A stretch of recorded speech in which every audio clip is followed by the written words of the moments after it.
여러분 안녕하십니까? 2021년 2월 25일 신문사설 비평을 시작하겠습니다. 먼저 신공항 관련된 사설입니다. 조선일보는 정부, 부처 다 반대, 가덕도법 무능 강행, 선거에 미친 정권이다. 중앙일보는 담당 부처도 반대한 가덕도 신공항법 대통령이 막아야 한다. 여야 4월 5선 앞두고 표노린 법안 28조 4월 절차 무시 졸속 추진. 매일신문은 대구 부산 동시선거에도 가덕도 특별법 통과시키겠나. 경향신문은 하천정비도 이렇게 안 한다면서 통과시킨 가덕도 특별법 이미 시간이 지나서 특별법은 국회에서 통과됐습니다만 상임위에서 통과될 당시의 사설입니다. 전두환의 평화의 때 이명박의 4대 강부와 전혀 다르지 않은 예산 낭비, 환경 파괴, 토목공사죠. 사전 선거운동과 매표 행위로 의심할 수밖에 없는 짓을 하고 있습니다. 국민들이 코로나를 고통받고 있는데 선거에 이기고 권력을 유지하기 위해 이런 토목공사를 벌이는 것은 정말 나라가 망할 징조다. 이렇게 지적하지 않을 수 없습니다. 출산 관련해서 경향신문은 첫 자연감소 출생아 20만 명대 인구정책 성찰 필요하다. 제목을 사설해서 젊은이들에게 아이를 낳고 이를 환경을 조성해야 한다. 경향신문이 얘기했는데 이게 사실은 굉장히 추상적인 용어를 계속 비슷하게 반복하고 있습니다. 환경이라고 하면 마지막 구체적인 조건을 제시합니다. 주택은 어떻게 되는지, 양육은 어떻게 되고, 교육은 어떻게 되고, 의료 문제는 어떻게 되는가. 이렇게 볼 때 결국은 이 출산 문제를 해결하는 것은 국가가 책임지는 구조를 국가가 책임진다 라고 하는 원칙적인 정책이 나오지 않는 한 이는 굉장히 현실적으로 출산율은 떨어질 수밖에 없을 것이다. 그렇지 않다면 이민정책을 쓰든가 해야 하는 것이죠. 토목정치 관련해서 한국경신문은 가덕도 이어 호남 개발안 내놓은 여당 벌써 대선 의식하나 라고 비판하고 있는데요. 더 이상의 토목공사 정치 끝내야 합니다. 이제 서울시장, 부산시장 이 보궐선거 후보들이 보면 전부 토목공사만 얘기하고 있습니다. 특히 부산의 경우에는 민주당과 집권여당이 선거에 굉장히 불리하자 대통령까지 나서서 특별법을 통과시켜서 이 토목공사를 사실 실질적으로 선거 공약으로 지금 이용하고 있습니다. 이런 환경 파괴, 이 기후 위기의 이 공적들이죠. 사실은 이 지역구가 지역이 이렇게 토목공사로 이 도배되는 거, 시멘트로 도배되는 거는 이 국회의원들이 이 지역구에서 재선되기 위해서고 또 공천받기 위해서 그렇습니다. 국회의원 지역구 선출제도를 즉각 폐지해야 한다고 생각합니다. 코로나 관련해서 동아일보는 학부모 70% 이상 찬성하는 등교 확대 적극 검토할 때다. 한겨레신문 술집 문 열면서 학교 문 닫는 건 설득력 없다. 경향신문은 늦출 수 없는 등교 확대, 방역 빈틈 없도록 철저히 준비한다. 이제 주장하고 있는데요. 방역을 철저히 하면서 당연히 등교를 확대해야죠. 문제는 학교에서 뭐 할 거냐라고 하는 겁니다. 기존의 대학 입시를 준비하는 학교, 시험을 통해서 회계적인 시험을 통해서 학생들을 서열화 시켜서 소수의 승자와 다수의 패배자를 만드는 학교. 그래서 지금 현재 상태의 비대면 교육이 학력을 저하시키기 때문에 등교를 적극 확대해야 된다라는 주장이라면 저는 동의할 수 없습니다. 정말 학교가 창의적이고 인간의 행복을 또 비폭력 교육을 하는 그런 공동체 사회를 향한 인간 교육을 위한 그런 교육으로 학교 교육 제도를 근본적으로 이번 기회에 개편하는 것이 필요하다고 생각합니다. 그렇게 될 경우 대면이냐 비대면이냐 이것이 중요한 문제는 아니라고 생각합니다. 백신 관련해서 조선일보는 세계 102번째 백신 접종 한국이 이런 나라인가. 한국경신문은 점점 거칠어지는 총리 방역 발언 국민 피로감 커진다 비판하고 있는데요. 백신 확보가 늦어진 것은 과도한 K 방역에 취해서 정부가 자만한 탓이죠. 그렇다고 백신만이 능사가 아니라고 하는 것도 알 수 있습니다.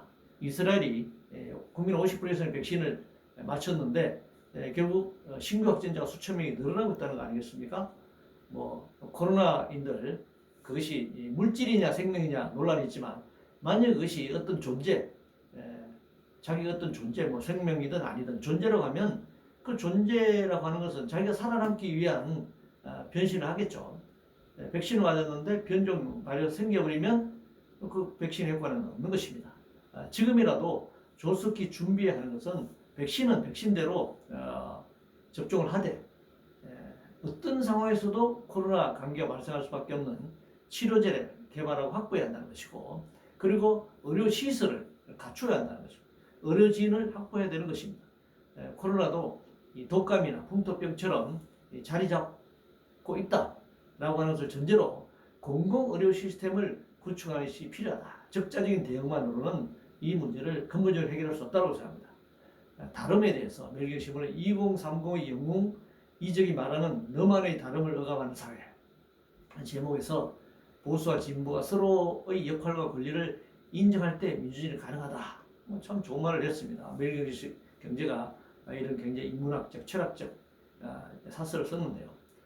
히브리어로 거룩함을 카다시라고 하는데 이 단어는 다름이라는 뜻도 있습니다. 우리가 종교는 당연히 이 절대자를 성스러운 존재로 얘기하는데 또 그 다른 뜻으로는 다르다라는 뜻도 있다고 하는 것입니다.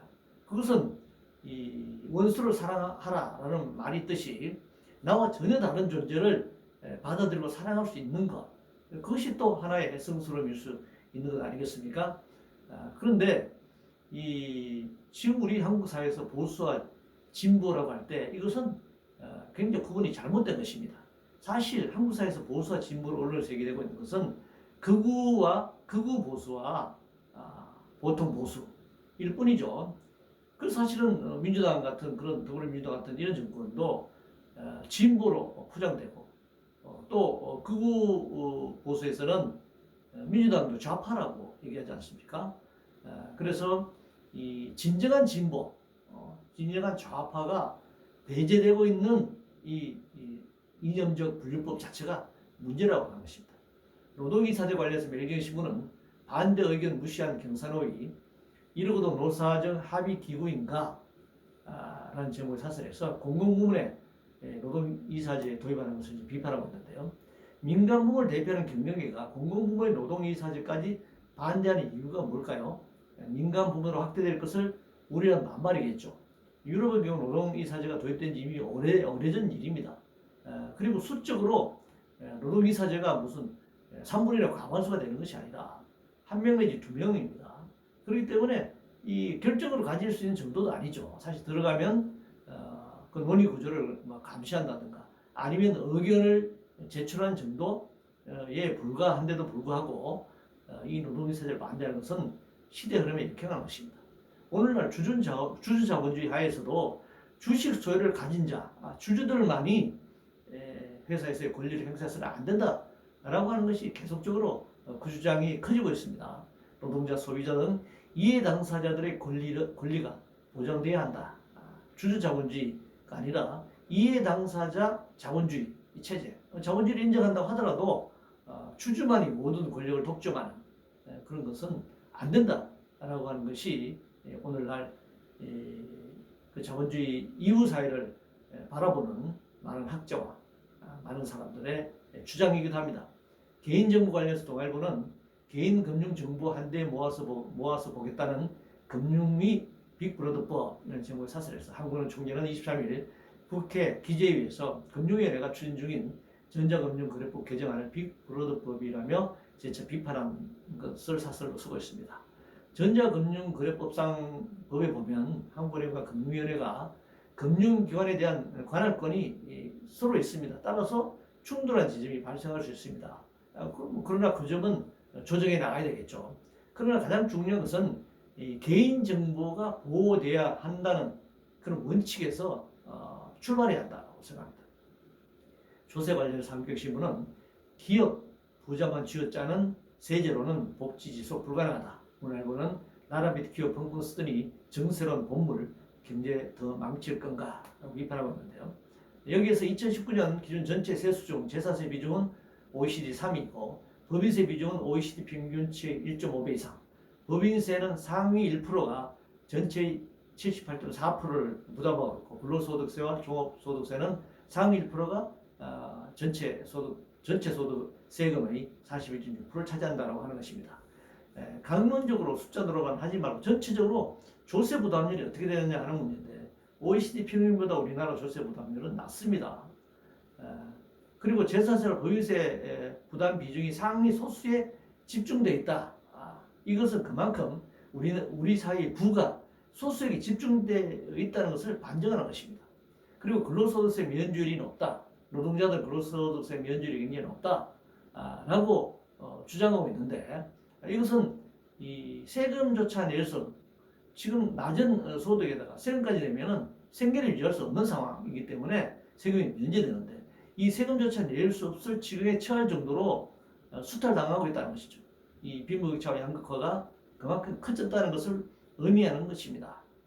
그렇다고 해서 노동자들이 근로소득세를 면제받는다고 해서 세금을 전혀 내지 않느냐? 전혀 사실이 아니죠. 높은 간접세를 물고 있습니다. 생필품의 경우에 뭐 석유라든가 뭐 담배라든가 라면이라든가 생필품은 엄청나게 높은 세금을 부담하고 있다는 사실을 인식할 필요가 있습니다.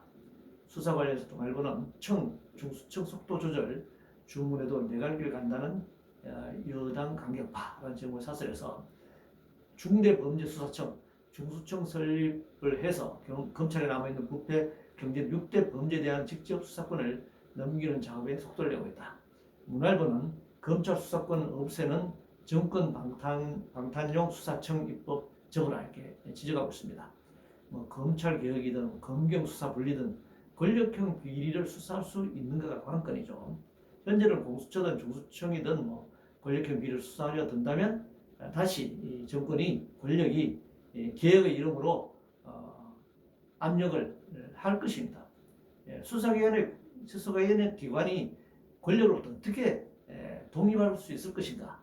그리고 그 독립된 수사기관이 무소불위의 권력을 행사하지 못하도록 어떻게 견제장치를 만들 것인가? 이것이 급선무라고 생각합니다. 대체복무 관련해서 한겨레 신문은 종교의 신년도 대체복무 첫 인정 환영한다. 대체복무를 인정한 것은 환영할 일입니다. 그러나 이 판결에 따라서 종교적 신념은 대체복무를 인정하면서 이 신념에 따른 대체복무는 인정하기도 하고 하지 않기도 하는 그런 판결을 지금 내리고 있거든요. 따라서 이 재판부의 편의적 잣대에 따른 신념 판단은 신중해야 합니다. 양심의 자유를 억압할 수 있기 때문이죠. 사실 이런 논란 필요 없이 이번 기회에 모병제를 적극 검토하는 것이 필요하다 이렇게 생각합니다. 실검 관련해서 한겨레 신문은 네이버 실검 폐지 이제 언론이 답할 때다라는 제목을 사설해서 기사의 진로 선보여야 한다. 실검 폐지가 국내 인터넷 생태계를 건강하게 바꾸는 출발점이 되기를 바란다 이렇게 지적했는데요.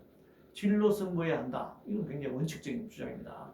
그러나 언론의 홍수 속에서 양질의 그 내용, 질적인 구분을 해내기는 쉬운 일이 아닙니다. 그리고 그 속도가 워낙 빠르기 때문에 구분해내기도 굉장히 어렵습니다. 너무 많은 양의 너무 빠른 속도로 쏟아져 주장과 말과 뭐 이런 기사들이 쏟아져 나오기 때문에 구분이 굉장히 어렵습니다. 따라서 연말에 양화가 악화를 구축한다는 말이 있듯이 실시간으로 쏟아지는 상황에서는 더더욱 그렇다. 진로 선보여야 한다라고 하는 것은 바람이긴 하지만 현실적으로 쉽지 않다라고 하는 것입니다. 장관 관련해서 문화일보는 나는 당론 따른 국회의원 박범계 장관직 그만둬야 한다. 헌법 제7조는 공무원은 국민 전체에 대한 봉사자다. 그렇기 때문에 박범계 장관이 나는 당론 따른 국회의원이다라고 주장했기 때문에 공무원이 국민에 대한 봉사자로서 중립성을 위반하고 있다. 이런 주장인데요.